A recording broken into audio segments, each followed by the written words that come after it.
Hello everyone, welcome to the pre-secure for the 13th अगस्त 2024। और थोड़ा late हो गए हम 13th अगस्त का प्री सिक्योर लाने में, बट हाँ, हमेशा की तरह हम लोग करेंगे 5 MCQ based on the current affairs, जिसको करने के बाद आप अपना स्कोर कमेंट सेक्शन में जरूर लिखिए। First question, which of the following statement about the Bharatmala Pariyojana is are correct? Bharatmala Pariyojana is an umbrella programme launched under the ministry of road transport and highway. Ministry of road transport के अंदर क्या launch हुआ है? भारतमाला परियोजना launch हुआ है, तो this is correct.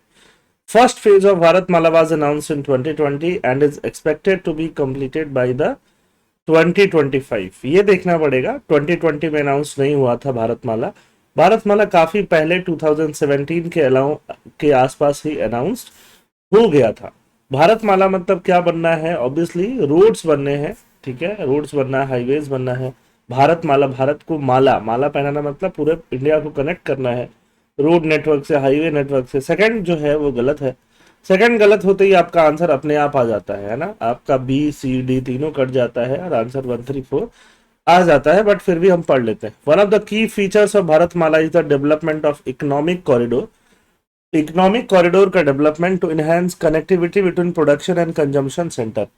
जो सेंटर प्रोड्यूस करते हैं, कुछ मैन्युफैक्चर करते हैं, और जो सेंटर कंज्यूम करते हैं, उनके बीच में इकोनॉमिक कॉरिडोर रहेगा तो क्या होगा?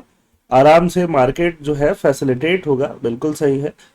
The initiative includes the construction of greenfield expressway to address higher traffic configuration या कंजेशन, है ना, तो ये भी सही है। कन्फिग्रेशन वर्ड पे मत जाओ, but this one is also correct. तो करेक्ट है, तो आंसर क्या आ जाएगा? ए आ जाएगा। A is correct. Question number 2, consider the following statement. The initiative aimed to create one model solar village per district across India. ये किस इनिशिएटिव की बात हो रही है?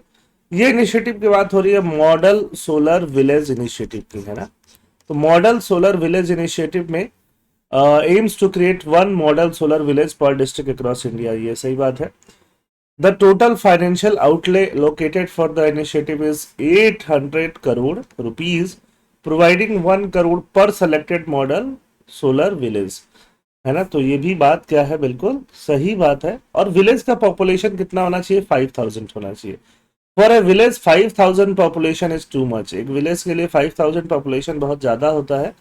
तो थर्ड जो है स्टेटमेंट जो है वो सही नहीं है, और हम लोग का स्टेटमेंट जो सही है वो क्या है? 1 एंड 2। फिर ए आंसर आ जाएगा।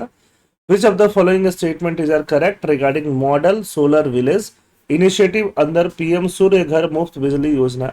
पीएम सूर्य घर मुफ्त बिजली योजना आपको एपीएससी में भी आ चुका है, और इसके ऊपर और भी क्वेश्चंस अगले साल प्रीलिम्स में देखने के लिए मिल सकते हैं।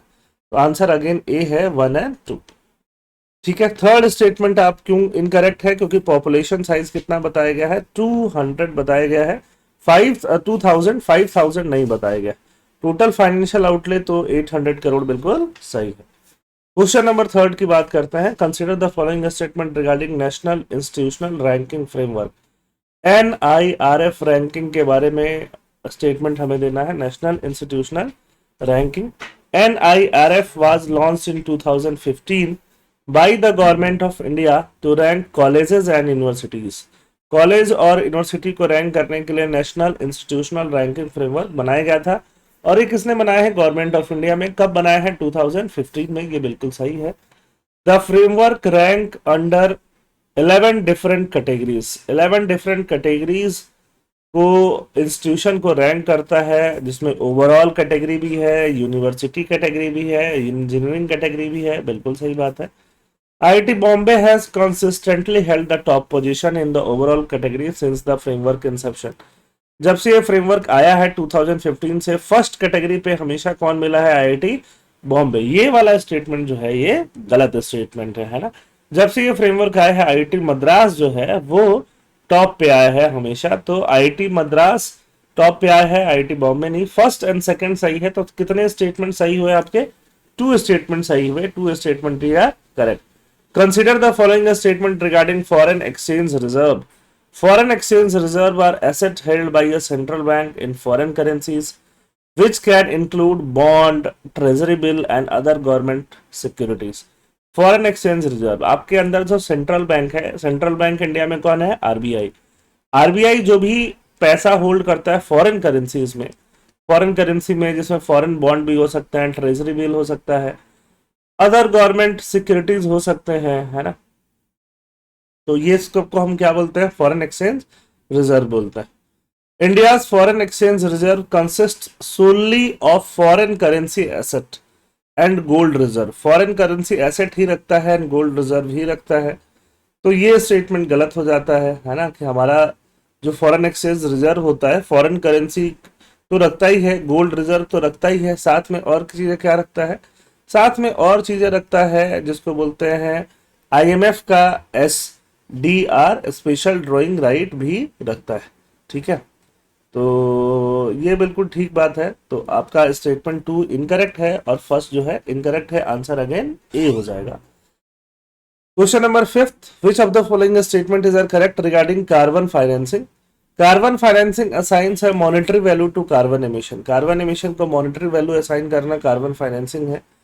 It allows businesses to offset their emission by purchasing carbon credits generated by sustainable initiative. Carbon credit खरीदते हैं, जैसे मान लो एक कंपनी कार्बन बहुत ज्यादा एमिट कर रही है ना, तो उसको पैसा देना पड़ेगा उस कार्बन एमिशन से रिलेटेड। एक कंपनी बहुत कम कार्बन एमिट कर रही है तो उसको क्या मिलेगा, उसको एक पेपर मिल सकता है, वो अपना एक लिमिट जो है कार्बन एमिट करने का उससे अगर कम एमिट कर रही है तो इसको क्या मिल सकता है, कार्बन क्रेडिट मिल सकता है, वो अपना कार्बन क्रेडिट दूसरे कंपनी को बेच सकता है।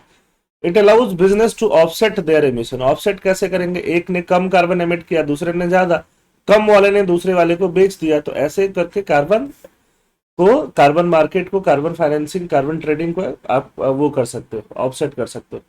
Carbon financing is mandatory, mandatory तो हो नहीं सकता, अगेन आंसर क्या हो जाएगा, 1 एंड 2 हो जाएगा। ठीक है, तो आंसर इज ए अगेन, है ना। तो ए काफी का आंसर रहा, बट ये एग्जाम में भी ऐसा होता है कि आपको बहुत सारे में क्या आंसर मिलेगा, लगातार 3-4 क्वेश्चन में आंसर जो है वो ए या बी या सी या डी मिल सकता है, उसको लेकर टेंशन में आने की जरूरत नहीं होती है, हर एग्जाम यूपीएससी एपीएससी में देखा जाता है। ठीक है, तो जो भी आपको नहीं आता है आप उसको पीडीएफ से नोट्स जरूर बना लीजिए, पीडीएफ आपको टेलीग्राम चैनल पे मिल जाएगा। बाकी आप अपना स्कोर कमेंट सेक्शन में जरूर लिखिए। थैंक यू, जय हिंद।